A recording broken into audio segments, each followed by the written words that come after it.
Toda la razón. Ahorita estoy grabando de nuevo. Gracias. Listo. Muy bien.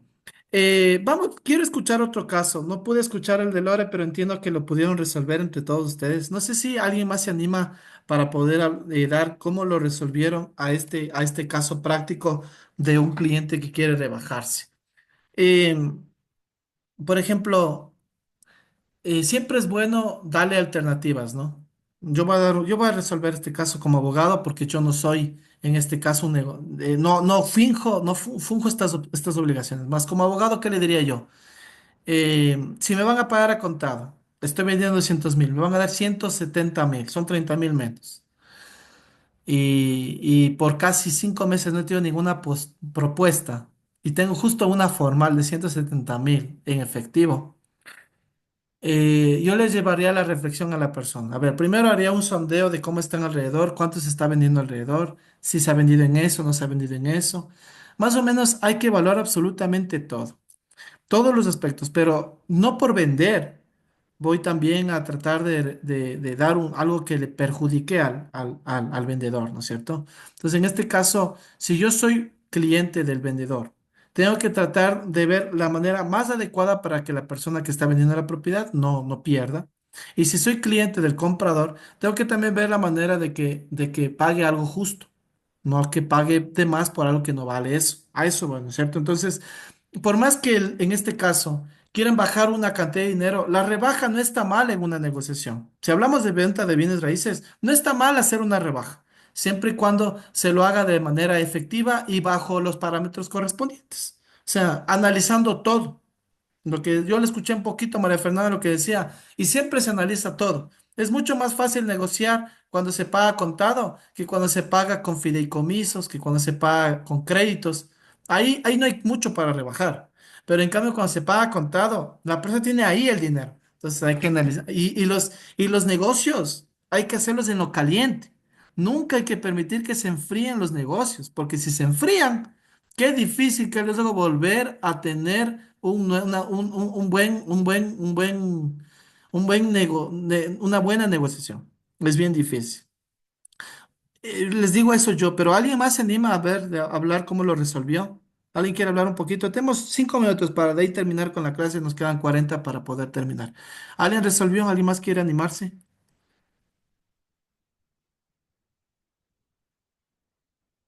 Sin vergüenzas.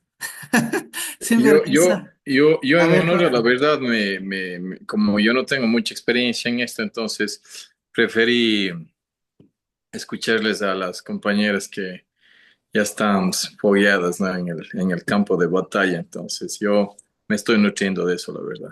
Ok, no hay problema, Jorge. Como digo, estamos aquí para aprender y en los casos prácticos hay muchos casos, hay muchos temas que siempre hay que resolver. El objetivo es que yo hubiera querido que ustedes en esta tarea que hicimos tratemos de utilizar qué estrategia de las cuatro que analizamos utilizaría.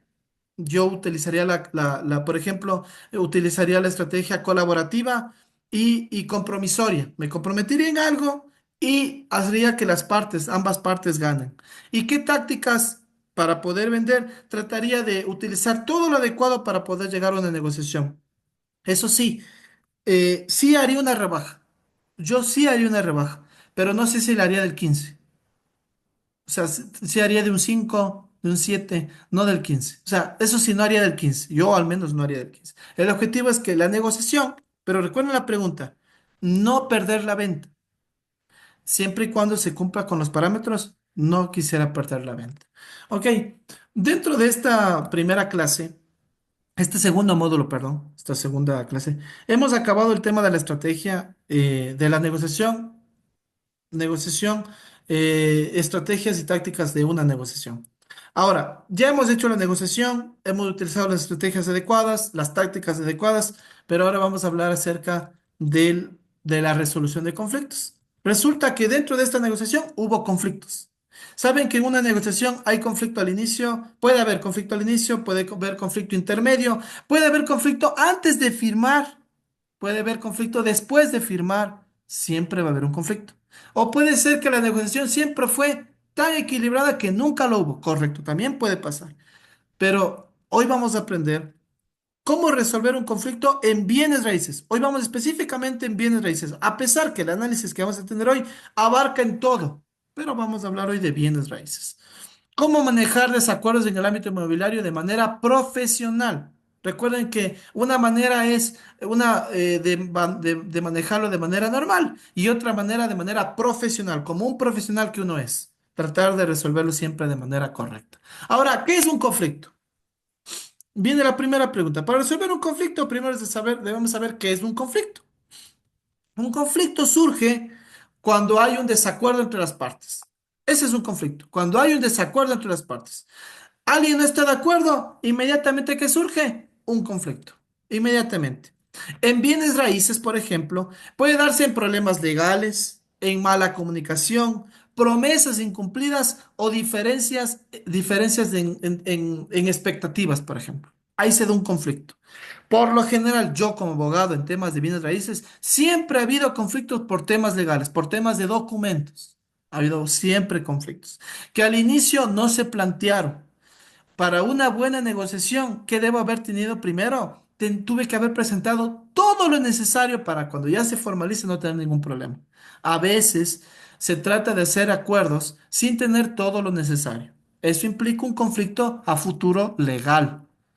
Por ejemplo, en una buena negociación siempre debe haber una buena comunicación. Debo de ser bien transparente en todo, hablar de todo, cuánto me va a costar, cuánto me voy a demorar, qué documentos tengo, todo hablar dentro de la negociación. Una mala comunicación que produce un conflicto. Una mala comunicación produce un conflicto. En una buena negociación, cada cosa que yo prometí, debo cumplir. A ver, le voy a sacar un certificado de gravamen y en 7 días le doy. En 7 días debo dar. Si ya estoy diciendo que voy a cumplir en esa fecha, no debo incumplir. Un conflicto surge cuando hay promesas incumplidas. Dije que iba a vender la propiedad en 200.000 y terminé vendiendo en 150.000. La vendí igual, pero no cumplí mi promesa de vender en lo que prometí vender. Al final, quien cumple esa responsabilidad, ¿quién es? El que aceptó la venta, porque quien tiene que tomar la decisión para la venta es el vendedor, no el asesor, no el inmobiliario, porque el inmobiliario presenta las posturas. Al final, quien toma la decisión es el vendedor. Pero puede surgir un conflicto cuando no hay promesas cumplidas.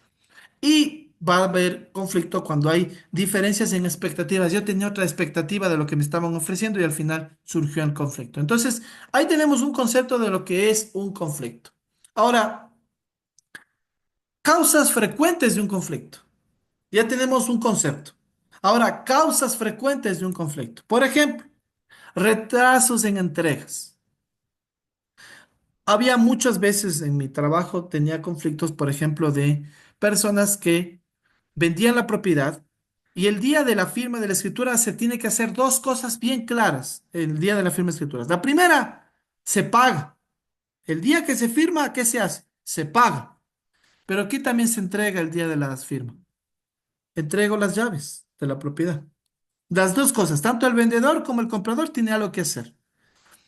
Había un conflicto porque hay conflictos o causas frecuentes de un conflicto es que de repente el día de la firma no está listo el cheque, hay un retraso en la entrega. No es las llaves, no, es que todavía no desocupo, démonos 10 días.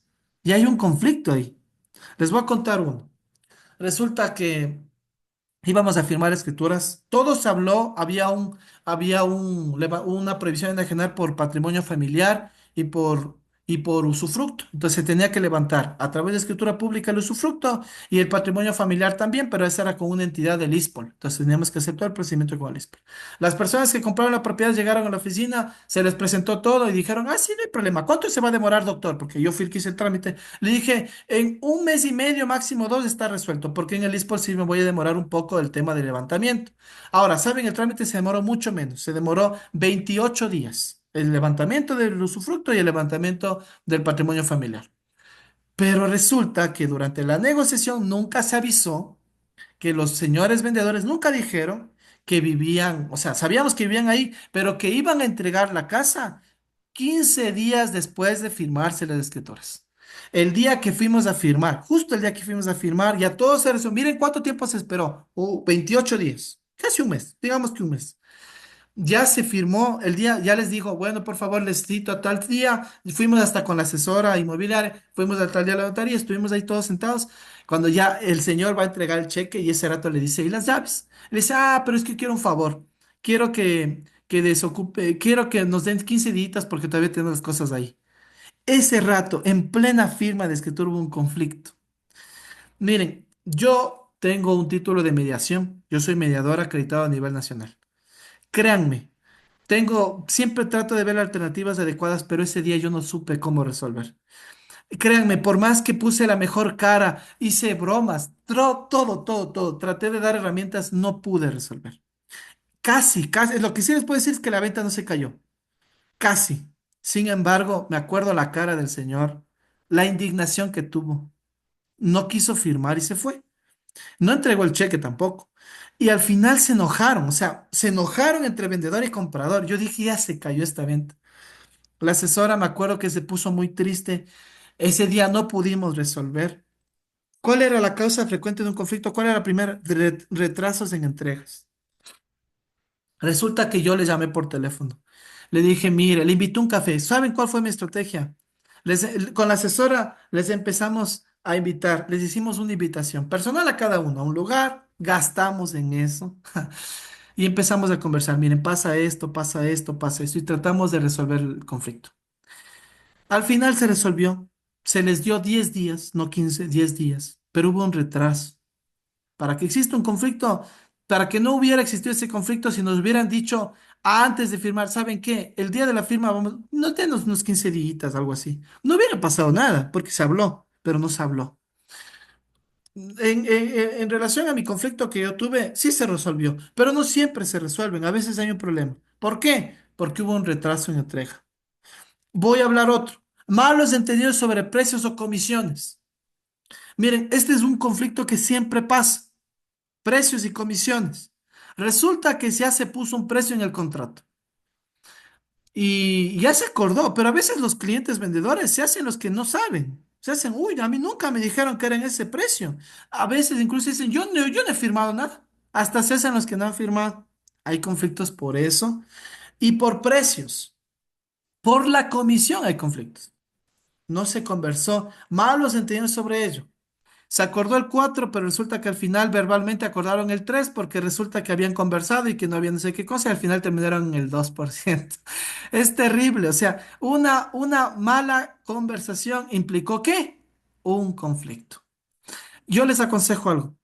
En toda negociación siempre deben tener algo escrito, algún amparo, algo que les justifique lo que se negoció. Correos electrónicos, conversaciones de WhatsApp, pero lo mejor de todo, un contrato firmado que ampare lo que yo estoy diciendo. Si se firmó por el 4 por el 4. Recién me pasó, hace unos 3 meses atrás, casi en Navidad fue, no, sí, hace 5 meses atrás, ya estamos en mayo, increíble.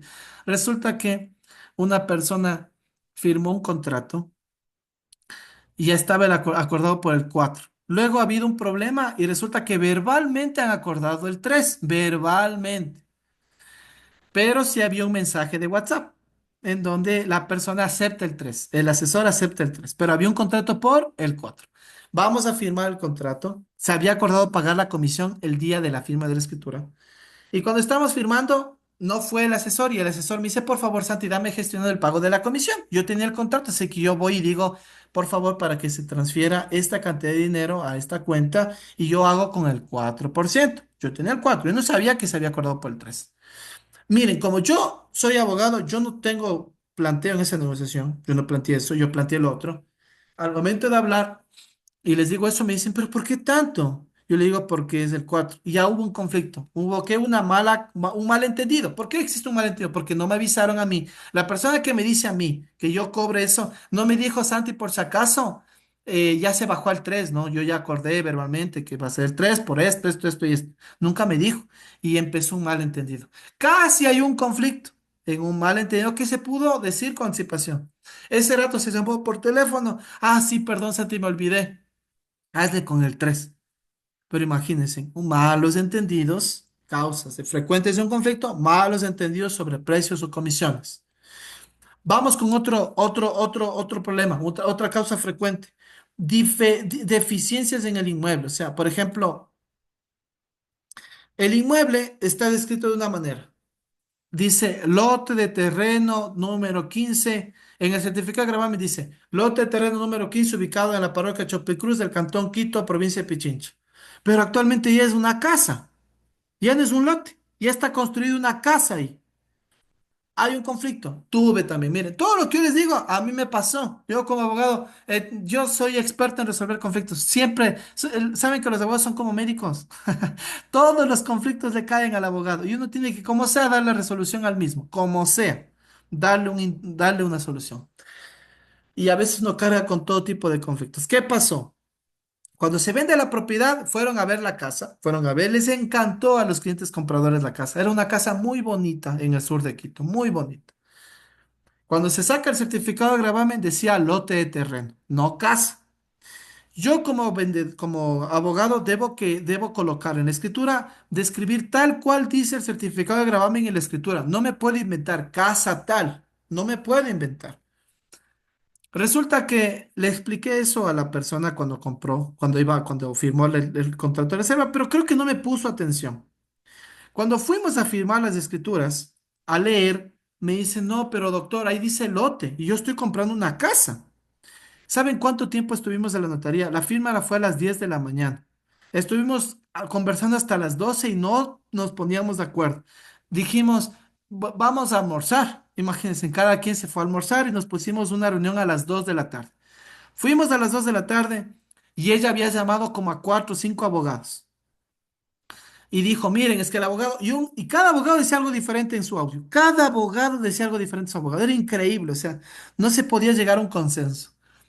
A ese día no se firmó las escrituras, se pospuso para el día siguiente. ¿Qué se propuse? ¿Qué les dije yo? A ver, hagamos lo siguiente. Le dije a la parte vendedora, necesito que usted por favor me facilite los planos del municipio aprobados, en donde se detalla que ustedes ya fueron aprobados para hacer una casa en ese lote. Sí, yo tengo, no hay problema. Se fueron a traer. Pero no, no, ya no vamos a poder firmar tampoco tarde. Nos vemos mañana a las 10 de la mañana. Fuimos al día siguiente, 10 de la mañana. Y a las 10 de la mañana nos encontramos y resulta que traen los planos. En esos planos estaba detallada la construcción de la casa y todo. Ahora, ¿qué me pide la parte que compra? Por favor, doctor, quiero que me adjunte los planos y quiero que le ponga, no decía el certificado de gravamen, decía lote de terreno número 15 ubicado en la parroquia Chopricuz del Cantón Quito. Decía literal así. ¿Saben qué me pidió esta persona? Me pidió que coloque lote de terreno y detallado de la siguiente manera. Construir una casa de color tal, me dijo que coloque todo eso. Yo hablé con la notaria. La notaria vino y se acercó y dijo, miren, yo no puedo colocar así. No puedo porque debo colocar tal cual. Pero fue tanta la insistencia que dice, miren, yo voy a colocar así. Pero si ustedes les mandan a hacer aclaratoria, tendrán que pagar. Y la señora dijo, sí, no hay problema, yo pago aclaratoria, lo que sea, pero yo quiero que se coloque así. ¿Saben qué fue lo que pasó? Yo no sé, Dios es tan bueno con esta señora que al final la propiedad se inscribió tal cual ella quiso. Nunca hubo observación del registro. Todo salió muy bien. ¿Cuál fue el conflicto? ¿Cuál fue la causa de este conflicto? Una causa frecuente fue una deficiencia en la descripción de la propiedad. No estaba correcto la descripción de la propiedad, pero no era falla del vendedor. Así constaba en el registro de la propiedad y uno tiene que colocar tal cual consta. Solo lo que no se ha hecho es una respectiva actualización del mismo, pero es una causa frecuente en bienes raíces. Otra causa frecuente, contratos poco claros. Esta es una causa bien frecuente. Se hace un contrato de corretaje y a veces se hacen contratos muy sencillos o contratos de reserva muy sencillos. Hay que tratar, ya te doy la palabra Saída, ¿ya? Hay que tratar de hacer contratos claros. Miren, algo básico dentro de un contrato, siempre 5 cláusulas básicas. Primera, comparecientes, detallado claramente toda la información del compareciente vendedor y del compareciente comprador, o toda la información del corredor y del que le contrata. Toda la información. Segunda, el objeto por el cual se contrata. Detallar. La persona que me contratan es para vender la casa tal, ubicada en tal lugar. Detallar muy bien el objeto del contrato. Tercera, el precio por el cual se me contrata. Nunca puede faltar el precio por el cual se me contrata. Cuarta, terminación. ¿Cuál es la manera por la cual terminaría ese contrato? Nunca debe faltar la forma de terminación de ese contrato. Quinta, el plazo por el cual me está siendo contratado. Siempre debe colocarse un plazo. Y por último, de comodín. resolución de controversias. ¿Por qué? Porque si hay una controversia, hay que tratar de invitar a la mediación, que luego vamos a hablar en unos minutos. Por favor, Saida, tu pregunta. Profe, una consulta. O sea, si bien es cierto, al momento digamos, yo como vendedora, yo acepto vender una propiedad. Entonces, no debo primero asesorarme completamente si voy a vender un terreno, si voy a vender una casa, o sea, es decir, empaparme de la información antes de, para poder, para que al final, obviamente, no suceda este caso que usted nos dice. Claro. Por ejemplo, gracias por tu pregunta, Saida. Normalmente un vendedor que contrata a alguien para que le venda la propiedad es porque si yo voy a vender algo, primero voy a vender algo que es mío. No puedo vender algo que no es mío. Segundo, si yo voy a vender algo, debo tener toda la documentación. Entonces, a veces los vendedores no saben mucho. Ok. ¿Quién le ayuda? La persona que le está haciendo, la que le estoy contratando. Entonces, aquí ya es responsabilidad del asesor. A ver, usted, para poder vender su propiedad necesito escritura. Si está en declaratoria, declaratoria. Necesitamos sacar un certificado de gravamen para saber que todo está en regla. Necesitamos que el impuesto predial esté apagado de este año. No debo. Y por último, el número de predio para ver cómo consta en el municipio y ver si necesita actualizarse o no. Si el asesor ya le asesora de esa manera al vendedor, el vendedor ya le proporciona la documentación. Ah, ¿sabe qué? Yo no sé qué es de escritura, ayúdeme. Ah, ok. ¿Qué documentos tiene? Déjeme le reviso. ¿Sí me explico? O sea, el vendedor, hay veces que vendedores no saben, pero la gran mayoría sí sabe. Pero hay gente que no sabe mucho, es verdad, eso sí pasa. Entonces uno tiene que tratar de asesorarles, pero el vendedor tiene que estar empapado de todo. ¿Por qué? Porque no podemos vender cosas que no sabemos. Yo no puedo ir a vender. Las ventas se caen por falta de eso. Pero entonces por eso contrata a un asesor inmobiliario que es el encargado de ayudar a que la venta se gestione de la mejor manera. Si el vendedor no sabe, el asesor le gestiona. Pero el comprador no tiene por qué sufrir las consecuencias de una mala asesoría. Ese es el tema. Entonces el comprador tiene que comprar algo que esté súper bien detallado. Por eso el comprador, ¿qué debe contratar? Un abogado. ¿De quién, a quién se le exige un abogado en la venta de un bien? Al comprador. Entonces el comprador es el que revisa. Por lo general, cuando a mí me contratan, déme revisando la documentación, por favor, doctor, y yo reviso todo para que todo esté en regla. Eso sería, Saida. Entonces, hemos visto qué es un conflicto, ¿no es cierto? Entendemos lo que es un conflicto, básicamente. Hemos visto un poco causas frecuentes para que se dé un conflicto.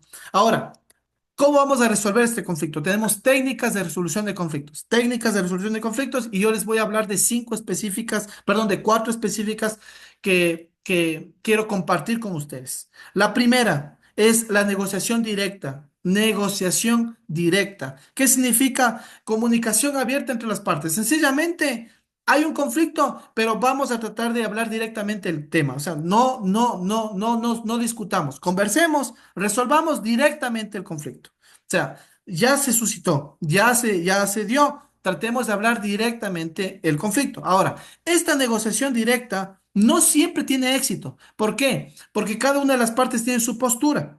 Cada una de las partes tiene su postura y no siempre se van a poner de acuerdo porque no es tan fácil que dos personas se pongan de acuerdo.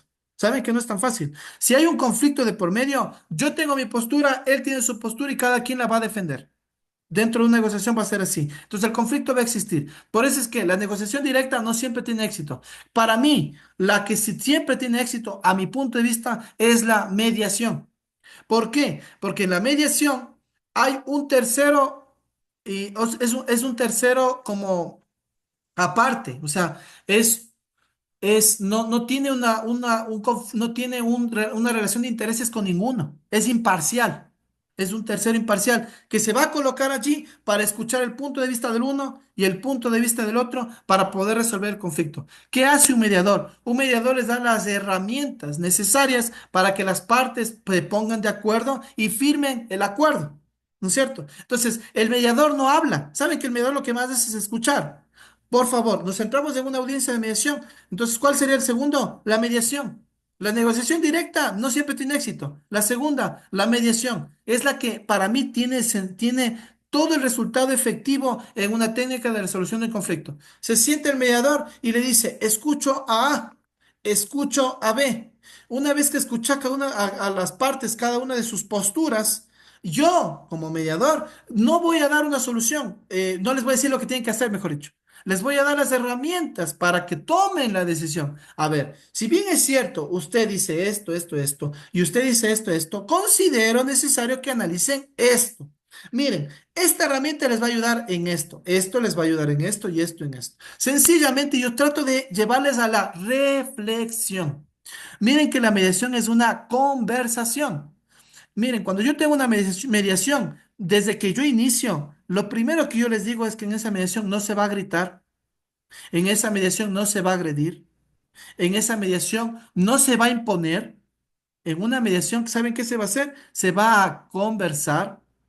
En esa mediación se va a escuchar. En esa mediación se va a proponer. Y en esa mediación se va a llegar a una solución.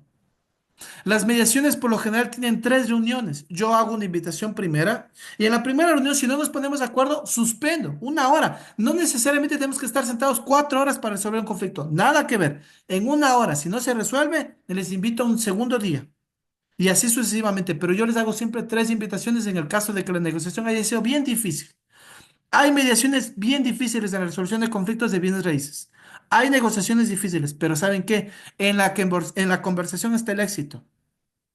En aprender a ceder está el éxito. La negociación eficaz es aquella que las dos partes ceden con un objetivo común. Por más que el conflicto haya sido difícil, cuando se cede, se llega a un objetivo común. Entonces, ¿cuál es la segunda técnica de resolución de conflicto? La mediación. Y para mí la más efectiva. Tenemos la tercera, que es el arbitraje. Ya, el arbitraje es normalmente cuando te dan la materia es mediación y arbitraje. Pero el arbitraje, como ustedes mismos lo dicen, hay un tercero o una tercera que va a tomar una decisión obligatoria. La mediación es voluntaria. El arbitraje es obligatorio. Ahí está una diferencia. Otra diferencia, en la mediación hay un mediador, en el arbitraje hay tres. En la mediación yo asumo voluntariamente, en el arbitraje les invito y al final se toma una decisión obligatoria, quieran o no. Por eso se lleva a través de un arbitraje.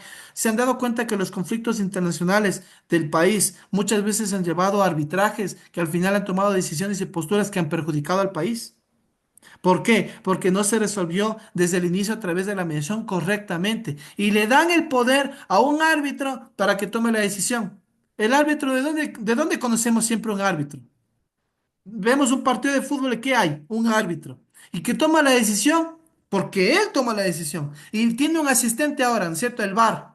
Que el VAR no le impone. El VAR le llama y le dice, mira, no es penal, pero analízalo tú. Y al final analiza y yo sigo, sí, sí es penal, y sigo. ¿Quién toma la decisión en el arbitraje? El árbitro. Ya, en el arbitraje internacional o de un conflicto es idéntico. Le llevas el conflicto y el arbitraje va a tomar la decisión obligatoria.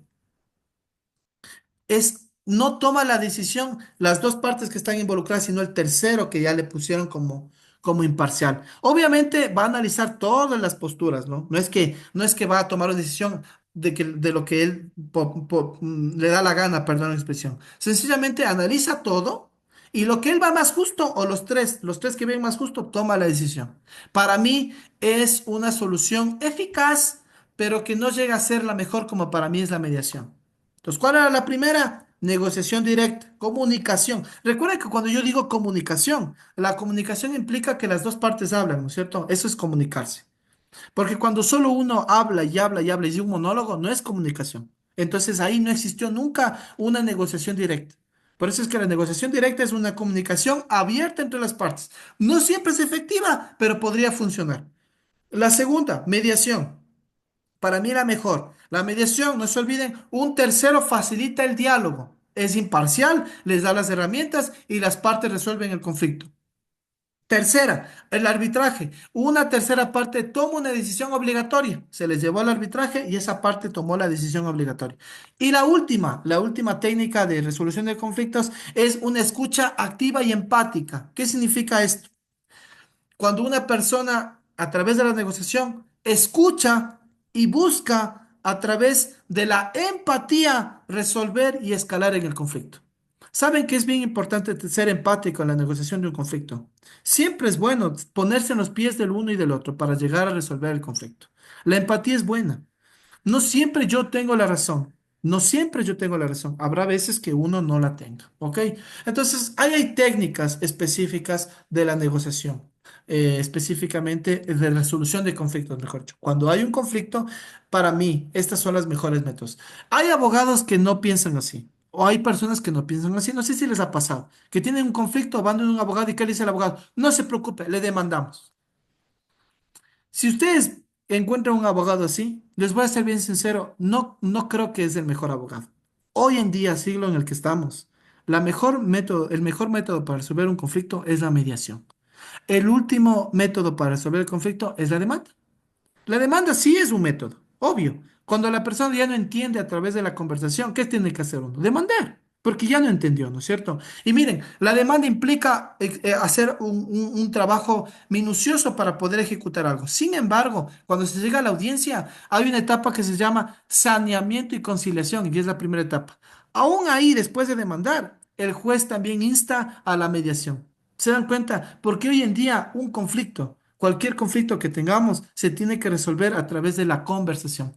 Hasta en los juicios más difíciles hay esa etapa, la etapa de saneamiento y conciliación, en donde las dos partes logran llegar a un objetivo común o resuelven el conflicto.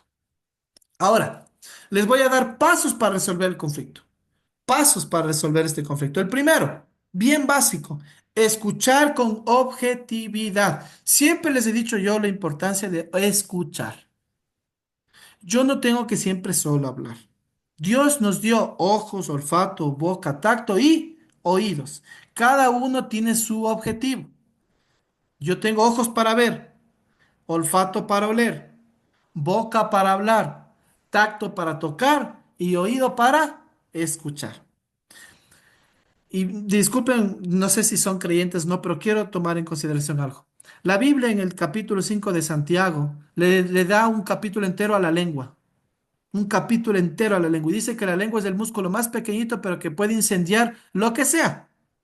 La lengua no hay que utilizarla mucho en los conflictos. ¿Cuál es el mejor paso para resolver un conflicto? Siempre es que escuchar. Yo sí voy a hablar, no digo que no hay que hablar, sí hay que hablar. Pero primero hay que escuchar. Pero no solo escuchar, escuchar con objetividad. O sea, si yo escucho, escucho para decir algo inteligente luego. No solo voy a oír. Hay una gran diferencia entre oír y escuchar. El que escucha está analizando todo y va a dar una idea inteligente.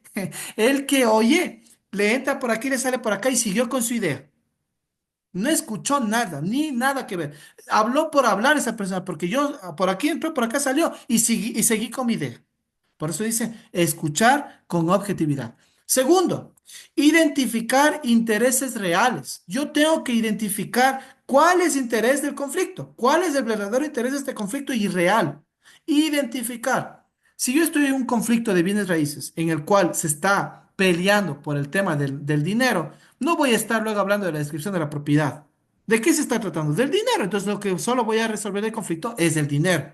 No más, no tengo por qué meter otro. Porque a veces en el conflicto digo, pero es que mira, la casa está súper bien. Nadie está hablando de la casa. ¿De qué estamos hablando? Del dinero. Identificar el interés real. Segundo, buscar alternativas. Tercero, perdón, buscar alternativas viables. Otra cosa que yo he repetido mucho en esta clase son las alternativas. No se olviden nunca de la resolución del conflicto. Debo dar alternativas viables, adecuadas para resolver el conflicto. Alternativas viables para resolver el conflicto. Por ejemplo, si en el conflicto está ¿quién paga el certificado de gravamen? Y resulta que el comprador dice, yo no tengo por qué pagar. Y el vendedor dice, yo, ¿por qué tampoco tengo que pagar? Y a veces se pone en esa actitud, ¿no es cierto? Ninguno quiere asumir la responsabilidad. Y sabemos muy bien quién tiene la responsabilidad. ¿Cuál es la alternativa viable? Ahí. A ver, explicarle de la mejor manera. A ver, el certificado de gravamen es un documento necesario para gestionar la venta de la propiedad. A usted como comprador le necesita, porque si tiene que comprar una propiedad, tiene que comprar una propiedad libre de todo, ¿no es cierto? ¿Cómo se va a enterar que está bien en la propiedad? Con el certificado de gravamen. Y a usted como vendedor le interesa vender la propiedad. Y hay un conflicto aquí. Entonces, si usted no quiere asumir, ¿qué les parece si los dos asumen? 50-50. O sencillamente hacerle reflexionar al vendedor, porque para mí esa es tarea del vendedor. Decirle, a ver, usted sabe muy bien que va a vender una propiedad y va a ganar esto, ¿no es cierto? El certificado le cuesta $7. Mire, el abogado no le va a cobrar. Saquemos el certificado. Yo cuántas veces en la oficina no cobré certificados de gravamen con tal de que se llegue a la resolución del conflicto. Imagínense, es que los clientes son complicados, las personas somos complicadas. Hay que tratar de darles herramientas adecuadas, alternativas viables para resolver el conflicto. Cuarto, llegar a acuerdos claros. Yo no puedo llegar a un acuerdo y todavía estar en la disyuntiva de saber qué acordamos. A ver, llegar a acuerdos claros. Estamos en un problema de un conflicto de una venta de una propiedad. Resulta que esa propiedad no tiene una entrada que entran algunas personas allí. Entonces necesito una servidumbre solo de la persona que estoy comprando como propiedad. Dentro de los acuerdos está planteado que se va a hacer una servidumbre solo para que entre esa persona. Pero resulta que luego llegamos al conflicto y dicen, no, pero es que la servidumbre es para todos. Pero se habló claramente que la servidumbre se hace ¿para qué? Para que solo entre como propietario la que está comprando la propiedad. Entonces, ¿qué es ser claro?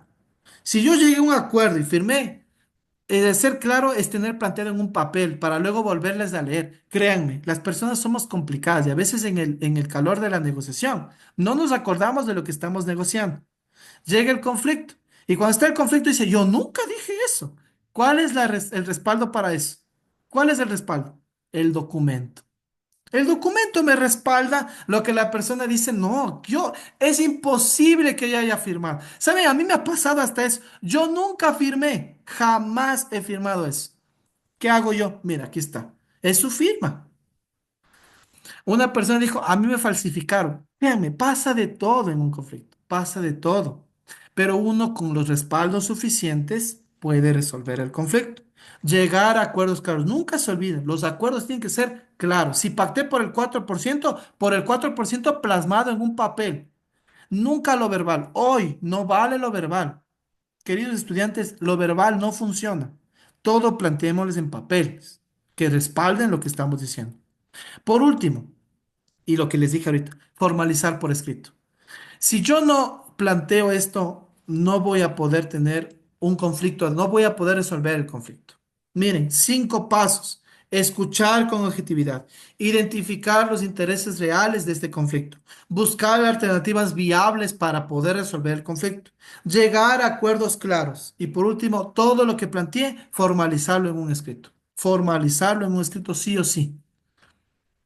De esa manera eh, podré resolver el conflicto. Como yo, como mediador acreditado, siempre aconsejo a todos mis estudiantes y lo que yo enseño es que el mejor método para resolver el conflicto es la mediación o conciliación. Firmemos actas de mediación. El acta de mediación es como cosa juzgada, sentencia de última instancia. O sea, ejecutar un acta de mediación es mucho mejor que ejecutar una letra de cambio. Es mucho mejor que resiliar una promesa. Es mucho mejor que cualquier acta transaccional, porque el acta de mediación se ejecuta ante un juez y el juez lo que ordena es en 5 días que se pague inmediatamente la obligación y con medidas preventivas se ejecuta un acta de mediación para poder embargar. Eso como abogado lo sé. Ustedes obviamente no conocen de eso, pero busquen un abogado que les ayude a resolver a través de mediaciones o actos o actas de mediación cualquier conflicto en el cual puedan estar inmersos, sus clientes o ustedes mismos, siempre. Muy bien, vamos a terminar la clase con un caso práctico rapidísimo. Quiero que cada uno de ustedes resuelva esto, rapidísimo, aquí sin irnos, vamos a resolverlo ahorita. Un cliente se queja por defectos mencionados en el inmueble. Estamos en la negociación. Nunca se habló de eso, ya se formalizó, ya se firmó promesa de compraventa y resulta que ahorita me estoy quejando porque este inmueble tiene humedad, porque este inmueble resulta que no ha tenido ascensor. Nunca me quejé de eso, pero resulta que ahorita ya me quejo. No tiene ascensor, el parqueadero es súper cerrado, definitivamente me va a costar parquear y empieza a meterle un montón de cosas del cliente comprador. ¿Cómo vamos a gestionar esta situación para mantener al cliente y proteger la negociación? ¿Quién se anima? ¿Qué harías? ¿Qué es lo primero que diríamos en esta mediación?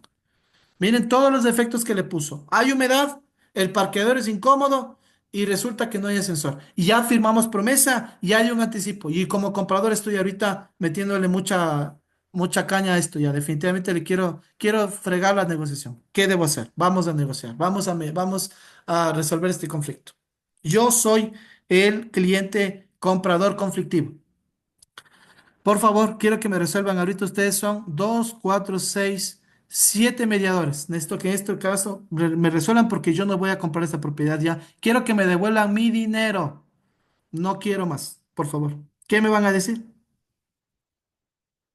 ¿Qué se anima? Y díganme nomás frontalmente, no hay problema.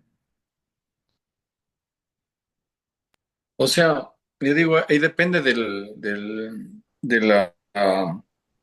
de cómo se manejó previamente la venta, ¿no? Si es que hay un documento en el que se le especificó todo al comprador, pues creo que no tendría una Ya. opción ¿Cómo me lo dirías, Jorge? Dímelo a mí. Dímelo, por favor. No, pues, mi estimado cliente con el nombre que tiene, ¿no? O sea, Santiago, dime Santiago. Nada más. Santiago, lo que pasa es que la verdad se te identificó todas los pros y los contras de la propiedad y asumiste que que leíste todo y que, pues bueno, no, Muéstreme, por favor, Jorge, que usted tiene eso. ¿Dónde está? Detálleme.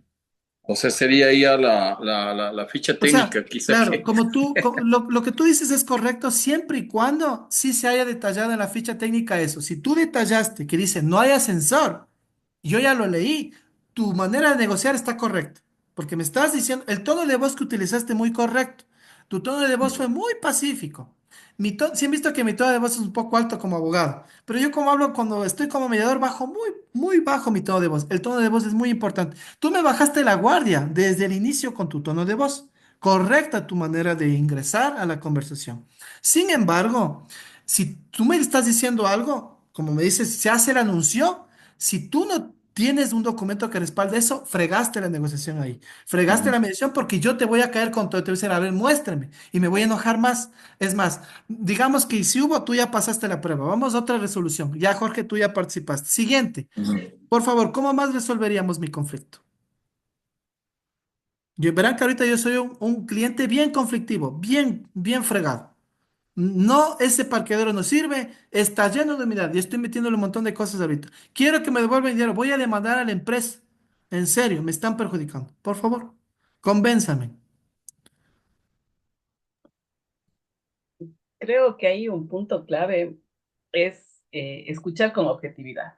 O sea, porque a veces le comienzan a poner todos los peros, pero en el fondo es porque quieren otra cosa y están buscando ese instante Ya, algo, muy bien, algo. gracias Lore, lo llevaste muy bien al tema. Quiero que me digas, me vas a escuchar, a ver, abórdame, por favor, abórdame. Entonces, a ver, Santiago, cuéntame, por favor, ¿qué es lo que más le está molestando?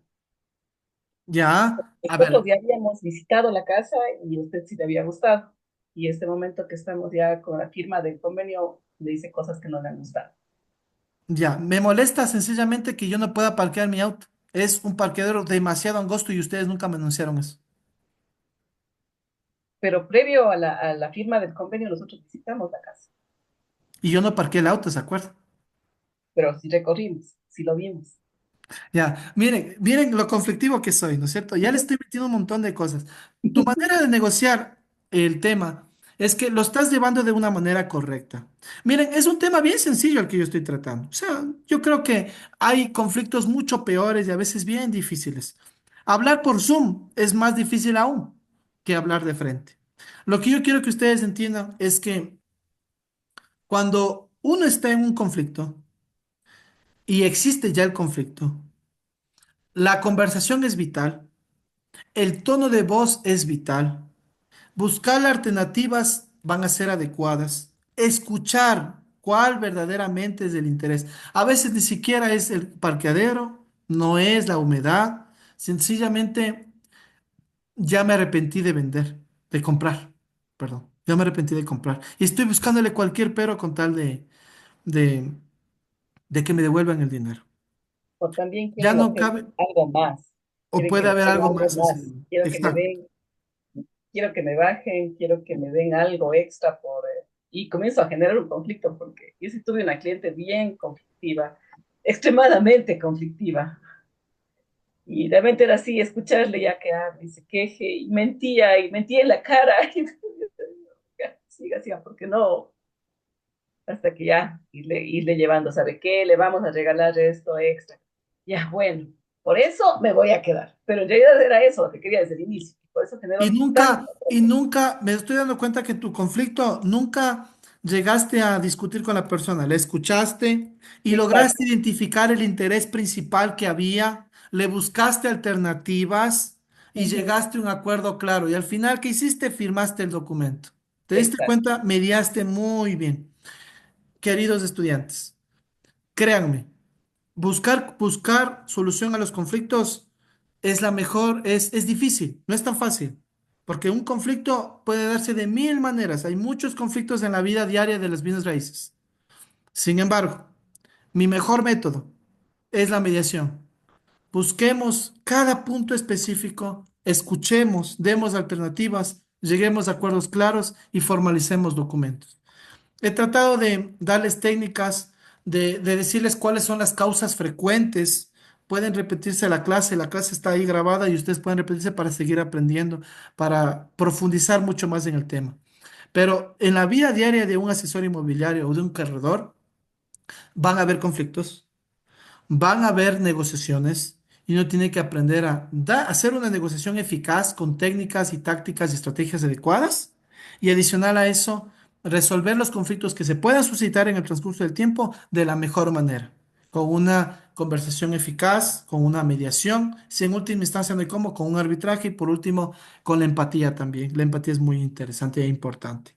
Así que para mí ha sido un gusto con ustedes participar una vez más del segundo módulo.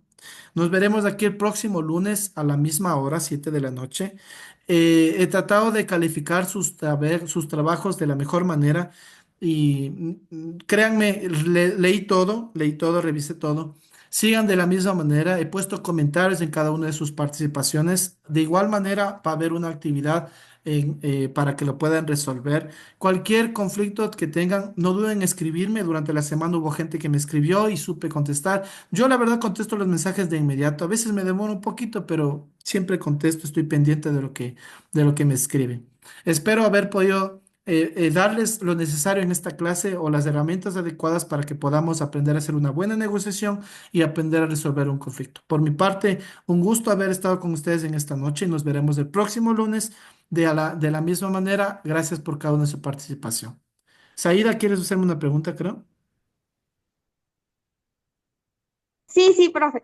Sí, Una consulta. En la ficha técnica, en la parte que dice de la transacción, estaba sí. lo que es, pongamos, venta, renta y el precio, el tipo de la propiedad, la comisión a la que iban a acordar y también estaba alicuota. ¿A qué se Ya. refiere con alicuota, profe? Ya, normalmente cuando las propiedades están en declaratorio de propiedad horizontal, hay en condominios, por ejemplo, en condominios hay un pago por servicios de guardianía, servicios de jardinería y todo. Entonces se paga normalmente $40, $60, $90, $120. Es de acuerdo al lugar donde está ubicado el bien. ¿Ya? Entonces uno debe colocar el pago de alícuota que se va, por más que estoy comprando el bien, por más que estoy comprando el bien, yo me estoy rigiendo a un regimiento de declaratorio por horizontal y me rijo un reglamento y me rijo una administración y tendré que pagar una alícuota mensual por esa administración. Entonces ahí se coloca, como alícuota mensual por la compra de este departamento se paga $80 y ustedes deben colocar $80 de alícuota. Eso básicamente. Por un lado, pero también la alícuota está constando en el tema de descripción de la propiedad. Normalmente, cuando existe una descripción de la propiedad en los linderos del departamento, parqueadero y bodega, también hay unos rubros que constan en la declaratoria que se detallan las alícuotas, que son como porcentajes de acuerdo al metraje de la propiedad. Entonces, alícuota norte, alícuota sur, alícuota este, alícuota oeste. También hay, puede ser de cualquiera de las maneras, se puede describir lo que es alícuota. O sea, profe, al momento digamos que yo compro un departamento, ¿no? Yo compro el departamento y como quien dice, también estoy comprando ese servicio, aunque yo no quisiera, porque De forma ley, parte del condominio. en la escritura de compraventa hay una cláusula, cuando hay declaratoria de propiedad horizontal, hay una cláusula que se debe colocar siempre que se llama declaratoria de propiedad o sometimiento al régimen de propiedad horizontal. Entonces, en ese sometimiento, yo como comprador me asumo la responsabilidad de aceptar que el bien que estoy comprando está en declaratoria y que yo que me sumo a la administración de la misma y tendré que pagar una alícuota. Yo de ley no la puedo negar, no la puedo negar. Ok, Muy bien. Eso, mis queridos estudiantes, por mi lado, ha sido un gusto estar con ustedes en esta noche. Que Dios les bendiga a todos y nos veremos el próximo lunes. Gracias, Santiago. Gracias, gracias. Gracias, compañeros. Chao. Santiago. Chao, chao.